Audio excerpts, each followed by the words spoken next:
Hi guys, welcome back to BARROVAIN Made. So, video series isn't doing too good so far. Yeah, what do you call it? It's really hard making all these videos, so the projects aren't as good, the editing isn't as good. We're still gonna pursue this endeavor or whatever, but yeah, better content's coming next year. Don't give up hope, guys. I'm gonna get December out of the way, get these videos out of the way, even though it seems like it was a bad idea now.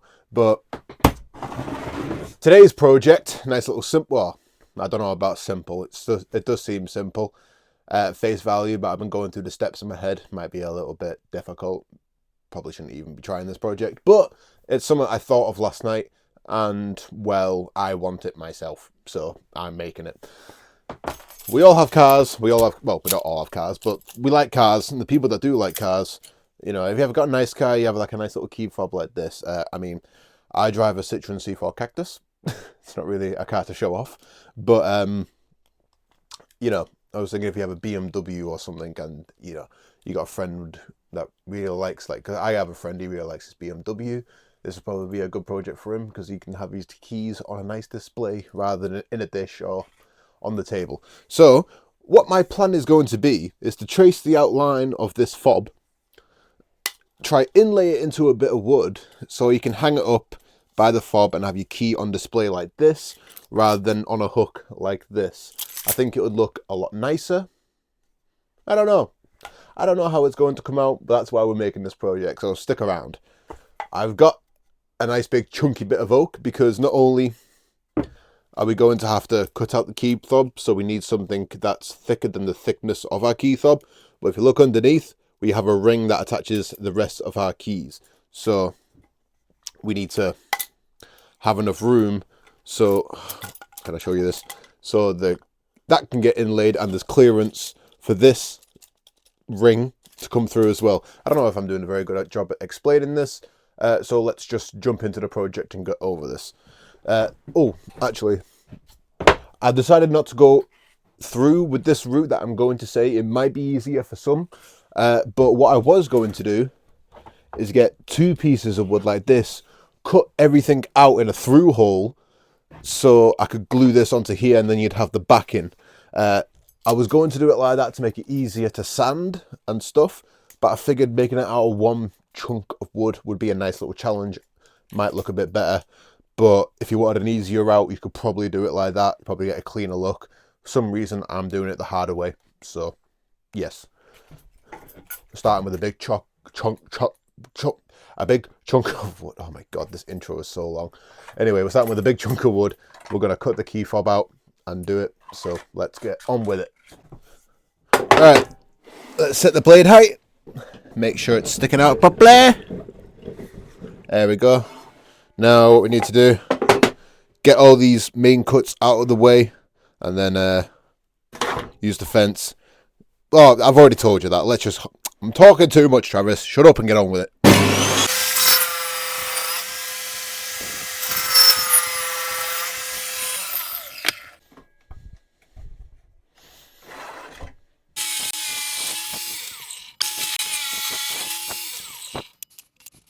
That's our little block cut out. Now we need to figure out about carving this. So off camera, I'm going to get a more accurate scribe, and then I think we'll use the router to get the majority of it out and come back with some chisels. So I'll be back in a second. So spent some more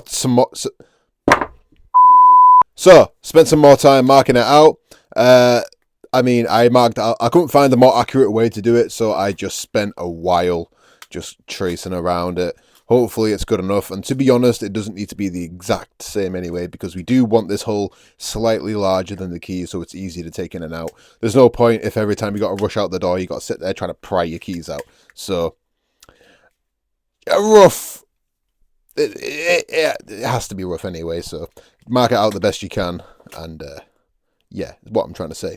But we got it all marked out. I've fully blacked out all the parts, so when we use the router, we can obviously see where the light wood is, and we know not to cut into that, and we can get out all this black stuff. Now, what we need to do is set the depth on this, and if you notice, on your plunge saw, you have this little slidey thing. Let me do this. This is a little bit stiff to move, but yeah. Anyway, what we want to do is we want to put it on a flat surface, touch off, lock it down, so the bottom is flat with that, and then we can adjust this to the height of our keys. And we're going to go, because this is the highest point of the keys, you know, where the keys flick out. We want to adjust that so it's the height of that. So this needs to come up a little bit. Try to turn it. There we go, that's roughly the height of the keys. So now when we plunge down, when we plunge down and we hit that stop, we know that that is the height of our keys. That's how you adjust and set your plunge saw. So we're obviously not going to take this big of a cut straight away. You'll get chip out and all sorts. It's hard to control. So we will slowly work up bit by bit to that depth. So let's quit talking. Let's hop over to our vise, put this in the vise, and slowly start taking this down. So I'm going to put you on a time lapse and we'll get that done now. Sorry for the manky nails. I know I need to cut them. Please don't leave any comments about it. Right, to the vise. Let's slowly start freehandedly taking this down. We're going to try not touch and go right up to the edge. I can't decide whether I want to try and clean that up on the final pass or go around with some chisels and hopefully that'll be good enough. Not too sure yet, but we're just going to start using the router and hogging this out, and I'll decide on the way. So let's go.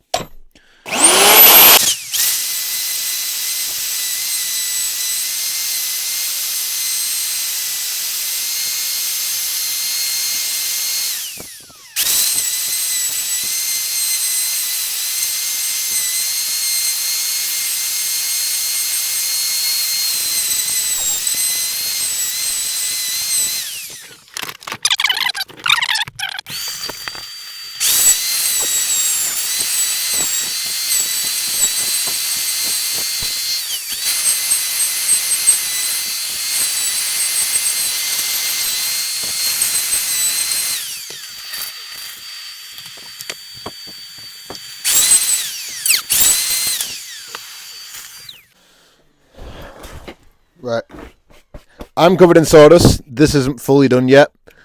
I think I'm just going to do the rest of it with a chisel. I do not think I have the control with a with a router. So let me just get an array of chisels. Let's see which ones are the best candidates. You will need a sharpen. You're already sharp.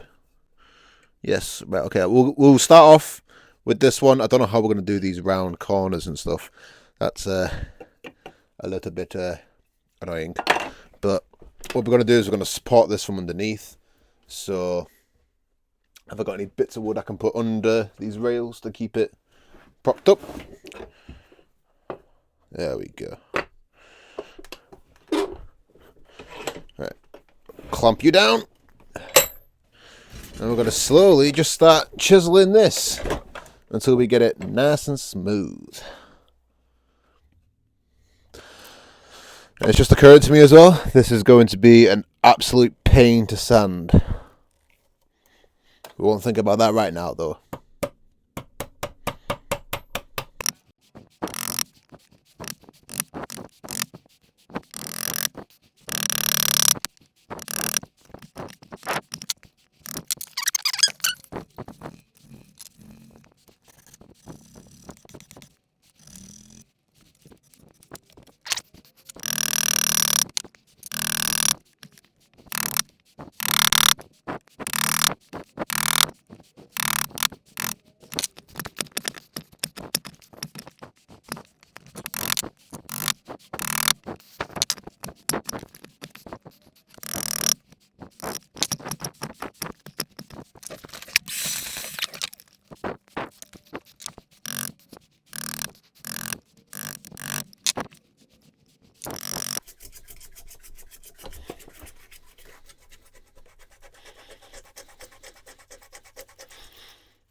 Right, that's enough sanding. I can't I can't be bothered doing anymore. That's good enough for me.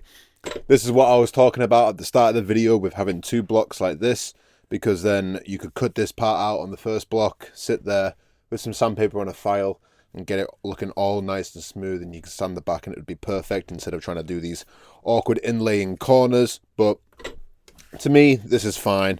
It's sanded to the best of my ability. The keys fit in nicely like that, so they can hang up on a wall like this. Yeah, it looks a lot nicer than your average key rack. So now that we've got this all out of the way, oh, and also I cut a slit in the back so the ring can sit there. If you're wondering, by the way, why I've got the masking tape all over my keys, it's because these are my house keys and my work keys. I don't trust the internet to not copy them keys, find out where I work, and steal stuff. So that's why I did that, just a little bit of security. Now we've got this cut out. What we are going to do is flip it over, and we are going to figure out a way to stick this to the wall. Now, my first idea is I'm going to put 2 holes in here, well, 2 slits running up, and then what I'm going to do is cut a bit off a washer, like a little slit, and inlay this so it will work sort of like an extension lead. You know how they have those, tell you what, 1 second. A little bit like how these work here. You know how you can put it into a wall, slot it down, and then it's there? Well, I want to try that, but I want to try it with wood. And obviously I don't have a bit that sits underneath. So if we cut a slot out, that we can then push this washer in, glue this washer in place, then we can put a screw in, slide it up, and it can sit in that washer. So that's what we're going to try and do. Don't know if it'll work, but we're just going to, well, you're going to come along with me on camera and see how this works. So I think I have a router bit that's roughly the same size as that. This is right. Oh, would you look at that? It's absolutely perfect. So what we're going to do, put this in the router, find where the center is, do 2 slots running upwards. Oh God, what have I got myself into?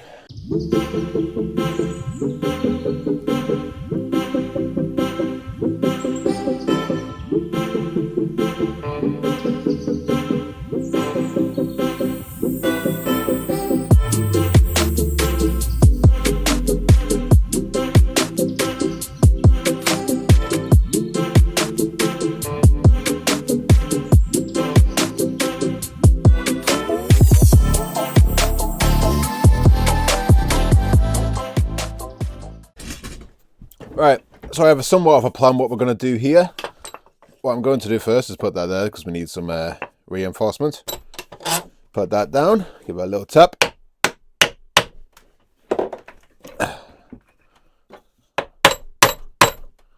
There we go, and we can nip it up. Now, I have some of these. These are little punches with letters and stuff on them. I'm just going to go with something simple and just put keys there. So what I am going to do is, first of all, where do we want it to go really? Let me quickly mark it out. I think starting with the bottom there would be a nice place. So let's put our mark there. Now let's get all the letters out we need for keys. Now hopefully my dyslexic traits don't fail me here. Right. There's the K, if I can get the K out. Right, we need an E. Where is the E? There is an E. And then we need a Y. Where is the Y? Is that a Y or a V? That's a V. There we go, there's a Y. And an S. We need an S. There's an S. Right. So now we need to line these up and make sure they're centered. So let's quickly measure, see if they're exactly in the center. Yeah, it's roughly about good enough. So we know we need to start there and finish there. So let's punch these out. We got a K here. So let's line it up. Give it a few whacks. K's indented a little bit, let's make sure it's pretty deep. There we go. Move on to the E. What I'm going to do is put the K in there and put that there to help me line up the spacing. Whack it. E. Then we need a Y. Let me get that E again. Line it up. Oh, slip it around. I'm not very good at these punches, which is why I don't use them very often. Right, give it that. Give it a whack. Oh no, bugger. Down a little bit. Oh, messed it up. Let's put the S on there anyway. Oh, is that upside down? Wait, no, how can an S be upside down? Let's get that a little bit of a sand, see what it looks like.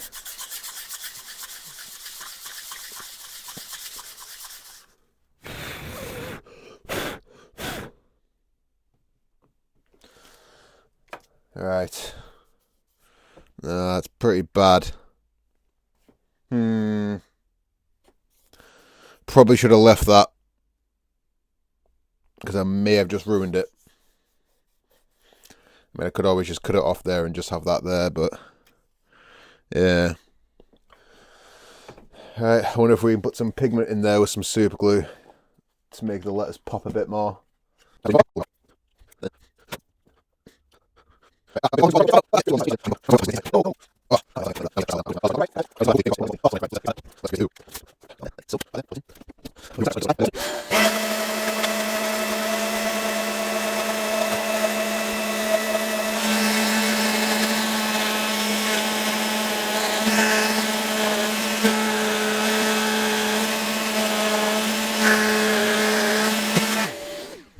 So you can see how I messed up.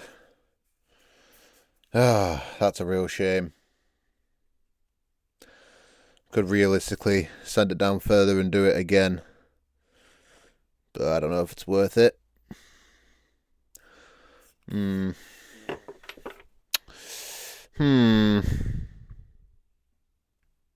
Tell you what, yeah, we're going to do that. We'll sand it down, we'll try punch it again. I'll cut the camera and we'll come back to how it looks. So hopefully I get it right this time. So, tried a few times. That's the best that I can get it. But to be honest, it kind of gives it a handmade, homey vibe. So I'm going to call that good. It's rustic. That's what we call things when we mess them up. So now we've got everything sorted in the back, where we've got our little slits for a screw. And we've got everything sorted at the front. This is all done. It just needs a little bit of lick of oil now. So let's go get some oil. Got my trusty hard wax oil here. Now I need a rag. Where's my rags? There's a rag. Let's go smother this in.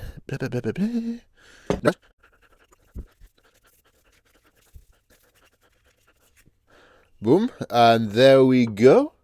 Where's my keys at? I'll quickly plop them in so we can get the full look. Keys, keys, keys, keys. Keys? Where have my keys gone? Pocket? No. Ah, keys. Got a little panic on then. Put them in. That's how they're going to look. Can I get it on camera properly? Let's put it out a little bit. That's how they're going to look. Hang the keys up, looking very nice. So I'm going to go chuck this on a wall somewhere and I'll show you what it looks like. So after some strong words from my mother, I'm not allowed to put this up in the house. But here is what it looks like, and that's how the keys will be hanging. They're in there good, and if you ever need them to go to your car, you pull them out, you want them back in, you put them back in. Boom! And I think that looks very, very swanky, very nice. It is a bit of a shame about that not looking perfect, but, you know, I'm sure you guys are better at hand carving than me. Maybe you can even go online, get a custom plate engraved. It probably cost about a tenner or something, and then you can stick that on there yourself. But that is the key rack thing. It's a little bit chunky. It does stick out from the wall a bit, but I think this is very nice. I really like it. It came out a lot better than I thought it was going to be. So, yeah. That's it for this video, guys. Hope you enjoyed, and I'll see you in the next one.